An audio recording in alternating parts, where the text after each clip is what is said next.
ஓம் சத்குருவே சரணம். வாத்தியார் மகராஜிக்கு ஜெய்.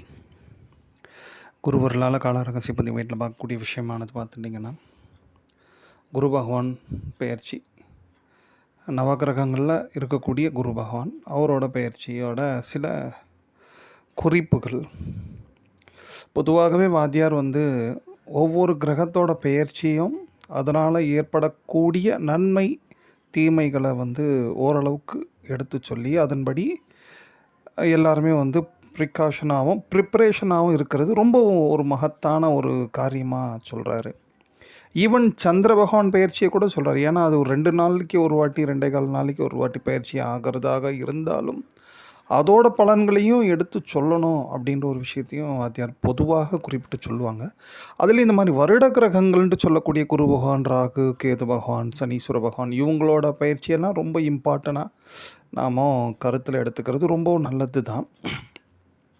ஏன்னா இவங்க ஒரு நீண்ட நாள் ஒரு விஷயத்தை நமக்கெல்லாம் செய்ய காத்திருக்கிறாங்க இல்லையா. ஸோ அதன்படி பார்த்துட்டிங்கன்னா இந்த குரு பகவான் பயிற்சி வாக்கியப்படி ஆல்ரெடி நடந்துடுத்து. இந்த மே மாதம் 26 சம்திங். ஆனால் திருக்கணிதப்படி பார்த்துட்டிங்கன்னா இந்த ஜூன் 1ஆம் தேதி திங்கக்கிழமை தான் அது. ஆக்சுவலி ஆக மொத்தத்தில் ஒரு கிரகம் பயிற்சி ஆகுதுன்னு வச்சிங்களேன், அதுவும் இந்த வருட கிரகங்கள்லாம் அதோட பலாபலன்களை கிட்டத்தட்ட ஒரு 15 நாள் முன்னாடி கொடுக்க ஆரம்பிச்சிருவாங்க. ஈவன் 30 நாளுக்கு முன்னாடி கூட கொடுப்பாங்க. ஸோ இப்போ நாம் இங்கே என்ன பார்க்க போகிறோன்னா, எந்த ராசிக்கு என்ன நன்மை என்ன தீமை அதெல்லாம் நிறைய பேர் பாவம் ஜோதிடர்கள் சொல்லிண்டு நிறைய இருக்குது வீடியோஸ் எல்லாம் பாவம். நம்ம அங்கெல்லாம் போக வேண்டாம். ஏன்னா அது என்ன ராசி பலன் சொல்கிற மாதிரிலாம் விஷயங்கள் வேண்டாம். பொதுவாகவே ஒரு கிரகம்ன்ட்டு சொல்லக்கூடிய அந்த கிரகத்தோட மகத்துவம் என்ன, அது எந்த வீட்டில் பயிற்சி ஆகுது, அந்த வீட்டில் பயிற்சி ஆகும்போது பொதுவாகவே நாமெல்லாம் எப்படியெல்லாம் இருந்தால் நமக்கு என்ன விதமான நன்மைகள் கிடைக்கும், நமக்கு ஏதேனும் ஏற்படக்கூடிய தீமைகள் ஏதேனும் இருந்தால் அது எந்த மாதிரியான பூஜைகள் வழிபாடுகள் மூலயமா நாம் அதை தவிர்த்துக்கலாம் அப்படின்ற ஒரு விஷயந்தான் பொதுவாகவே வாத்தியார் எப்பொழுதுமே குறிப்பிட்டு சொல்லக்கூடிய விஷயங்கள். அதன்படி இந்த குரு பகவான் பயிற்சியானது கடகத்தில் இருக்குது. இந்த காலபுருஷன்ட்டு சொல்லக்கூடிய மேஷத்துலேருந்து மீனம் வரைக்கும் 12 ராசி வீடுகள் தான் பொதுவான ஒரு பலன்களை சொல்கிறதுக்காக எடுத்துக்கக்கூடியது. அதன்படி பார்த்துட்டாச்சுன்னா இந்த குரு பகவான் யார் அப்படி பார்த்திங்கன்னா காலபுருஷனுக்கு 9, 12க்குரியவர். 9ஆம் வீடாக விளங்கக்கூடிய தனுசும் 12ஆம் வீடாக விளங்கக்கூடிய மீனத்துக்கும் அதிபதி இந்த குரு பகவான். இந்த 2 வீடோட காரகம்னு சொல்லக்கூடிய இந்த 2 வீடோட விஷயங்கள் என்ன அப்படி பார்த்துட்டிங்கன்னா 9ஆம் வீடு அப்படின்னும் பொழுது அது பக்தி குறிக்கக்கூடியது, தெய்வீகம், பூஜை வழிபாடு இதெல்லாம் குறிக்கக்கூடிய ஒரு காரகம் ஒரு இடம்தான் இந்த 9. அதுலேயும் பாக்கியம் குருன்றது ஒருத்தருக்கு வாழ்நாளில் ஒரு வழிகாட்டி அமைஞ்சிட்டாருன்னாலே அவங்க பாக்கியவான் தான். ஏன்னா எப்பேற்பட்ட பிரச்சனையிலையும் எந்த ஒரு நிலையிலையும் அவங்க ஏதேனும் ஒரு வழியை சொல்லி அவங்கள மோஸ்ட்லி எஸ்கேப் பண்ண பார்ப்பாங்க. ஸோ அதனால தான் ஒவ்வொருவரும் ஒரு குருவை நிச்சயமாக வாழ்நாளில் அடைஞ்சே தீரணும். அதுலேயும் பார்த்துட்டிங்கன்னா நமக்கு நிறைய மகான்கள் சித்தர்கள்லாம் இருக்கிறாங்க. அவங்கள மானசீகமாக கூட ஏற்றுண்டு அவங்க வழியை பின்பற்றி நடக்கலாம். குறிப்பாக வாத்தியார் மாதிரி பெரிய மகான் உத்தமமான சித்தர்களோட நிறைய உத்தமமான விஷயங்கள்லாம் இருக்குது. அதை ஃபாலோ பண்ணால் கூட அவரோட சிஷ்யர்களாக நாம் எலிஜிபிள் தான். ஸோ அந்த மாதிரி ஒரு பாக்கியம்னு சொல்லக்கூடிய அதிபதி இடமும் இந்த குரு தான். அண்டு 12ஆம் வீடுன்றது என்ன அப்படி பார்த்துட்டிங்கன்னா நிறைய பேர் விரயம் அப்படின்ட்டு தான் நம்ம பொதுவாக தெரியும். பட் விரயத்துக்கும் அடுத்து ஒரு விஷயம் இருக்குது, அதுதான் மோட்சம். யாருக்கெல்லாம் உத்தமமான பக்தி உத்தமமான தெய்வீகமான வழிபாட்டில் இருக்கிறாங்களோ அவங்களுக்கெல்லாம் மோட்ச பிராப்தி அப்படின்ற ஒரு விஷயம் நிச்சயமாக உண்டு அப்படின்ற சொல்கிறது தான் இந்த குரு பகவான் 2 காரகத்துவத்தை பெற்றிருக்கிறாரு. ஸோ இப்போ இது பொதுவான விஷயம். இப்போ இந்த குரு பகவான் எங்கே போகிறாரு அப்படி பார்த்தாச்சுன்னா ஏனைய ராசி வீடுகளில் அவர் பயிற்சி ஆகிறத காட்டிலும் இந்த கடகத்துக்கு ஒரு மகத்துவம். அதுதான் அங்கே அவர் சுவாமி பரிபூர்ணத்துவம் உச்சம் அப்படின்ட்டு சொல்கிறது தான் பரிபூர்ணத்துவம். ஸோ அங்கே குரு பகவான் பரிபூர்ணமான உச்சத்திர நிலையில் அடைகிறாரு. ஸோ இங்கேருந்து நாம் புரிஞ்சிக்க வேண்டிய ஒரு சின்ன விஷயந்தாங்க. இதை நாம் புரிஞ்சுண்டு இந்த மாதிரி இந்த கிரக பெயர்ச்சிக்கு நம்மளோட வாழ்க்கை அடுத்த ஓராண்டுக்கு அவ்வப்போது நம்ம இந்த மாதிரி சில காரியங்களெல்லாம் எதுவுமே எளிமையாக தான் இருக்கும். உங்களுக்கே தெரியும் அப்படின்னு ரொம்ப பெரிய விஷயத்தெல்லாம் உங்களுக்கு நிறைய இருக்குது பெரிய விஷயம். பட் ஆனால் அதெல்லாம் சொல்லி செய்ய முடியாமல் ஆக்கிறதுக்கு விரும்பலை. ஸோ அந்த எளிய விஷயங்களை நம்ம அவ்வப்போது பண்ணும் பொழுது அந்த குரு பகவானோட முழுமையான பேரருளை நிச்சயமாக நம்ம பெறலாம். அதன்படி பார்த்தாச்சுன்னா இந்த 9, 12க்குரியவர் எங்கே போய் உச்சமடைகிறார் அப்படின்னாச்சுன்னா காலபுருஷனுக்கு 4ஆம் இடம். அந்த இடம் யாருது அப்படின்ட்டு பார்த்துட்டிங்கன்னா அது சந்திர பகவானுக்குரிய இடம். அந்த சந்திர பகவான் யாருன்ட்டு பார்த்தாச்சுன்னா அவர் தான் மனதுக்கு அதிபதி. மனக்காரகனோட வீட்டில் தான் இந்த சுவாமி குரு பகவான் உச்சமடைகிறார். இது எவ்வளோ ஒரு அற்புதமான விஷயத்தை நம்ம முன்னோர்கள் சித்தர்கள் நமக்கு இந்த காலபுருஷ தத்துவத்தை மூலியமாக விளக்கியிருக்காங்க பாருங்களேன். யார் ஒருவர் மனதில் தூய்மையான பக்தியும் நல்ல செயல்கள், நல்ல ஒரு இறை வழிபாடு, குரு வழிபாடு இதெல்லாம் வச்சுருக்காங்களோ அவங்களுக்கு முக்தி நிச்சயமாக உண்டு அப்படின்ற ஒரு விஷயத்தை தான் குறிப்பிட்டிருக்காங்க. அதாவது மனம் என்று சொல்லக்கூடிய வீட்டில் தான் இந்த பக்தியும் முக்தியும் இருக்குது, கிடைக்குது அப்படின்ற மாதிரி சொல்லி வச்சுருக்காங்க பாருங்களா அழகாக. இதெல்லாம் பெரியவங்களே ஏற்கனவே சொல்லிட்டாங்களப்பா. மனம் அது செம்மையானால் மந்திரம் ஜெபிக்க வேண்டான்ட்டு அகத்திய பெருமான் கூட சொல்லியிருக்காரு. மனம் ஒருத்தருக்கு செம்மையாயிட்டா அவங்களுக்கு எல்லாமே கிடச்சிரும்ன்றது தானே உண்மைதான். பட் ஆனால் அது மனம் செம்மையாவதற்கும் மனம் நல்ல ஒரு மனசுத்தி கிடைப்பதற்கும் இது ஒரு அற்புதமான காலம். ஏன்னா இந்த ஒரு 12 வருஷத்துக்கு ஒரு வாட்டி தான் அந்த இடத்துல குரு பகவான் வருவார். ஏன்னா மனசில் இப்போ யார் இருக்கா பார்த்தாச்சுன்னா தெய்வீகத்துக்கும் மோட்சத்துக்கும் அதிபதியாக விளங்கக்கூடிய குரு பகவான் மனம்னு சொல்லக்கூடிய இடத்துல இருக்கார், அதாவது கடகத்தில் இருக்கார். அப்போது ஒவ்வொருவருமே இந்த குறிப்பிட்ட இந்த காலங்களில் குறிப்பாக இந்த ஓராண்டு அடுத்த ஓராண்டு சுவாமி அதுக்காட்டியும் கொஞ்சம் கொஞ்சம் பயிற்சி சிம்மத்துக்கு கூட போய் வருவார். பட் அதெல்லாம் அதிச்சாரமான பயிற்சி. பட் ஆனால் சுவாமி எங்கே இருக்கிறாரோ அதோட இந்த குரு பகவானுக்கு மட்டும் ஒரு ஸ்பெஷல் விஷயம் என்னென்னா அவர் முன்னாடி பின்னாடி வீட்டுக்கு போய் வந்தால் கூட அவர் எந்த இடத்துல பயிற்சி அடைஞ்சிருக்கிறாரோ அந்த பலன்களை தான் தருவாருன்றது ஒரு நியதி, ஜோதிட விதி அது. அதன்படி பார்த்தாச்சுன்னா இந்த குருபவன் கிட்டத்தட்ட மனதுக்கு அதிபதியாக விளங்கக்கூடிய வீட்டில் தான் இருக்கார்.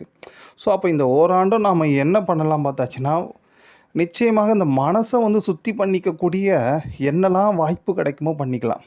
ஏன் அப்படி பார்த்துட்டிங்கன்னா இப்போ நமக்கு அந்த மாதிரியான கிரக நிலவரமே அப்படி தான் இருக்குது. ஸோ நம்ம பண்ணும்போது கூடுதலாக நிறைய பேர் இந்த மனசை செம்மையாக்கணும், மனசை அப்படி ஒரு நிலைப்படுத்தணுன்ட்டுலாம் என்னவோ முயற்சியெல்லாம் எவ்வளோ பேர் பண்ணிட்டு இருக்குவாங்க. பட் ஆனால் இப்போ பண்ணும்போது ரொம்ப ஈஸியாக நமக்கு அது ஹெல்ப் பண்ணும்.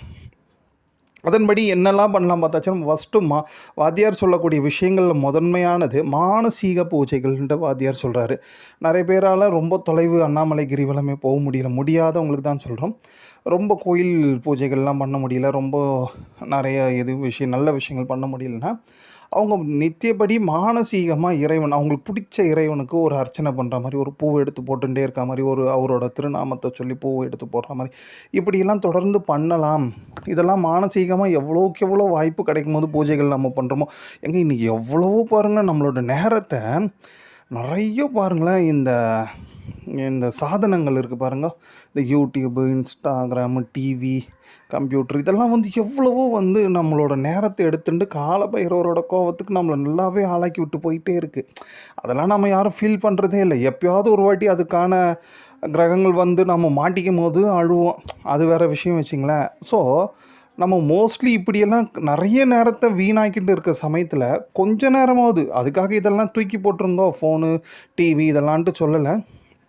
அதோடு இந்த மாதிரி ஒரு உத்தமமான நல்ல விஷயங்களுக்காகி நம்மளோட ஒரு 5-10 நிமிஷமாவது நம்ம டெய்லி ஒதுக்கணும் அப்படின்றது தான் வாத்தியார் கொடுக்கக்கூடிய முக்கியமான குறிப்புகள். அதன்படி பார்த்தாச்சா இந்த மாதிரி மானசீக பூஜைகள் ரொம்ப விசேஷம்.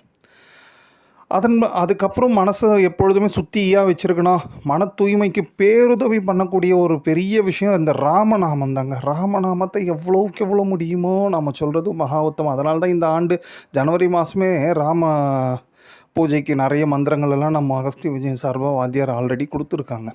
ஸோ இந்த ஆண்டு முழுவதும் இந்த ராமநாமத்தை நிறைய சொல்கிறது. ராமநாமத்தோடு சேர்ந்து அவங்கவுங்க பேரையும் அவ்வப்போது சுயநாம ஜபம்னு சொல்கிறது. ராமநாமம் கொஞ்ச நேரம் சொல்லிட்டீங்கன்னா கூட உங்களோட கொஞ்ச நேரம் பொறுத்து உங்கள் சுயநாம ஜபம்ன்ட்டு இருக்குது. உங்கள் பேரையும் சொல்லி நமகன்னு கூட சொல்கிறது கூட தப்பு இல்லைன்றார். அதுக்கு பேர் சுயநாம ஜபம். அதுவும் குறிப்பாக இந்த சுயநாம ஜபமானது மனசுத்தியை பெற்றுத்தரக்கூடிய ஒரு விசேஷம். ஏன்னா நம்மளாம் எப்பேற்பட்டவன், நம்ம பேரை நம்மளே சொல்லி நம்ம எல்லாம் சொல்லலாமா அப்படின்ட்டு யோசிக்காதீங்க. உங்களுக்குள்ள ஒவ்வொரு உடலுக்குள்ளேயும் ஆத்மாவாக வந்து இறைவன் தானே இருக்கார். ஸோ அப்போ அந்த இறைவனையே நாம் தன்னைத்தானே அர்ச்சிக்கிற மாதிரி அப்படின்றாரு வாத்தியார். ஸோ அது ஒரு வகையில் பெரிய பேருதவி புரியும். அடுத்து பார்த்துட்டிங்கன்னா இந்த கோமுகம்ன்ட்டு இருக்குது, கோயில் கோமுகம். வாய்ப்பு இருக்கும் பொழுது எப்பெல்லாம், அதாவது இந்த வருடத்தில் எப்போல்லாம் உங்களுக்கு வாய்ப்பு கிடைக்குதோ அவ்வப்போது நீங்கள் அந்த கோயில் கோமுகத்தை வந்து சுத்தம் பண்ணிக்கிறது, சுத்தம் பண்ணி மஞ்சள் குங்குமம்லாம் வைக்கிறது, இதெல்லாம் கூட மன சுத்தியை பெற்று தரும். அதுலேயும் குறிப்பாக குருவாரம் குரு ஓரையில், வியாழக்கிழமை வரக்கூடிய குரு ஓரையில் நாம் அந்த கோயில் கோமுகத்தை வந்து சுத்தம் பண்ணுறோன்னா கஸ்மலம்னு சொல்லக்கூடிய ஆணவம் கண்மம் மாயை வந்து மனசில் இருந்து விட்டு விலகுது அப்படின்ற ஒரு விஷயத்தையும் சொல்கிறாரு. குறிப்பாக நிறைய மந்திரங்களும் உண்டு. நந்தியம் பெருமான் திருக்காதில் சொல்லக்கூடிய மந்திரங்கள், இப்படிலாம் பல வகையான விஷயங்கள் உண்டு. அதுலேயும் குறிப்பாக பார்த்துட்டிங்கன்னா பூஜைகள் அப்படின்ட்டு எடுத்தாச்சுன்னா இந்த ஆண்டு முடிஞ்ச அளவுக்கு வாய்ப்பு கிடைக்கும் பொழுதெல்லாம் இங்கே சென்னை அருகாமல் இருக்கக்கூடிய திருநின்றவூர் இறுதியாலீஸ்வரர் பூசலார் வந்து மணக்கோயில் கட்டி சுவாமியை வந்து ஆவணம் பண்ண ஒரு அற்புதமான இடம் அது. அதனால தான் இந்த மானசீக பூஜை நாம் நிறைய பண்ணுறச்சே அவ்வப்போது இந்த இறுதியாலீஸ்வரையும் தரிசனம் பண்ணிக்கணும். இதில் வேறு ஒரு விஷயமும் இருக்குங்க. நம்ம வந்து இந்த மனசை சுத்தம் பண்ண எதுக்காக சொல்கிறோன்னா, நல்ல ஒரு அரிய வாய்ப்பு கிடைக்கும் போது நம்ம இந்த மாதிரி பண்ணியாச்சுன்னா நம்ம தெய்வீகத்துலேயும் சரி, நம்மளோட இந்த பிறப்பு வேண்டான்ற ஒரு நிலைக்கும் சரி, நம்மளை வந்து உயர்த்துவதற்கு ஒரு நல்ல காலமாக இது இருக்குது. ஒன்று. ரெண்டாவது, இன்னொரு பெரிய விஷயம், பொதுவாகவே இந்த குரு பகவான் ஒரு வாயு கிரகன்ட்டு தான் சொல்லுவாங்க. வாயு மீன்ஸ் ஒரு மிகப்பெரிய ஒரு கேஸ். ஸோ அந்த வாயு பகவான் வந்து இந்த உச்சம் அடையும் பொழுதும் சரி, அதுலேயும் இந்த கடகம் சிம்மம் இந்த 2 வீடும் எதை குறிக்கும் அப்படி பார்த்துட்டிங்கன்னா, மார்பு அண்டு மேல் மார்பு அண்டு அடி மார்பு அப்படின்ட்டு மார்பு பகுதியை குறிக்கக்கூடிய இடமாகவே மோஸ்ட்லி இருக்கிறது தான் இந்த கடகம் சிம்மமும். ஸோ அங்கே குரு பகவான் எப்பொழுதெல்லாம் இருக்கிறாரோ அப்பொழுது செவ்வாய் பகவானோட தொடர்பு ஏற்பட்டுடுத்து, அதாவது செவ்வாய் பகவான் பார்த்துட்டாரு இல்லை செவ்வாய் பகவான் இருக்கிறாரு அப்படின்னும் பொழுது என்ன ஒரு பிரச்சனை வரும்னா, பொதுவாகவே ஒரு குறிப்பிட்ட வயது கடந்தவங்க 45-50 வயசு ஆகிடுத்துன்னா அவங்களுக்கு தேவையில்லாமல் நிறைய கேஸ்ட்ரிக் ப்ராப்ளம் வருவதற்கான வாய்ப்புகள் ஒன்று உண்டு. ரெண்டாவது பார்த்துட்டிங்க, அதனால் வந்து இந்த இருதய சம்மந்தப்பட்ட ஏதோ சின்ன சின்ன பிரச்சனைகள், வலி இதெல்லாம் வருவதற்கும் வாய்ப்புகள் உண்டு. ஸோ அதுக்கும் நாம் என்னெல்லாம் ரெமிடி பண்ணிக்கலாம்னா, நிறைய இந்த வாயு சம்மந்தப்பட்ட உணவு வகைகளில் நாம் பிறருக்கு, அதுவும் குறிப்பாக சின்ன பசங்களுக்கு தியானம் பண்ணலாம். ஏன்னா பெரியவங்களுக்கு பண்ண அவங்களுக்கும் அந்த மாதிரி பிரச்சனை வரக்கூடாதுல்ல. ஸோ அதையும் நீங்கள் பண்ணிக்கலாம். கூடுதலாக நீங்கள் பார்த்துட்டிங்கன்னா இந்த வாயு சம்மந்தப்பட்ட பிரச்சனைகள் பொதுவாக யாருக்குமே வரக்கூடாது அப்படின்றது தான் உத்தமம். அதுக்காக நம்ம மூலிகை வகையில் பார்த்துட்டிங்கன்னா, நீங்கள் இந்த திரிபலாவை நிச்சயமாக கொஞ்சம் ஒரு குறிப்பிட்ட 45-50 வயது ஆகிடுத்துனாலே திரிபலா இரவில் எடுத்துங்க. ஸோ இப்போ இந்த மாதிரி சிச்சுவேஷன் இருக்குது கிரகங்கள். ஸோ அதனால் நாம் இந்த மாதிரி ஒரு ப்ரிகாஷன்ஸ் எடுத்துக்கிறதும் அதுக்குரிய பூஜைகள் பண்ணுறதும் ரொம்ப பெரிய வகையில் நமக்கு நிச்சயமாக அனுகிரகம் பண்ணும். ஸோ அதனால தான் சொல்கிறேன், இந்த குரு பகவான்றது பொதுவாகவே இந்த ராசிக்கு அப்படி அந்த ராசிக்கு இப்படி அதெல்லாம் ஜோதிட தகவல்களாக இருந்தாலும் காலபுருஷனுக்கு சுவாமி எப்பேற்பட்டவர், ஒரு நல்ல பக்தி, நல்ல ஒரு முக்தி இதை தரக்கூடியவர் உச்சமடைகிறாருன்னும் போது எங்கே உச்சமடைகிறாருன்னு மனசில் உச்சமடைகிறாரு. அப்போ அந்த மனசை நாம் சுத்தமாக வச்சுட்டோம், மனசை சுத்திகரிப்பு பண்ணிட்டோம் அப்படின்னாச்சுனாலே பரிபூர்ணமான குருவருள் நிச்சயமாக உண்டு. அதை யாருமே தவற விட வேண்டாம். ஓம்.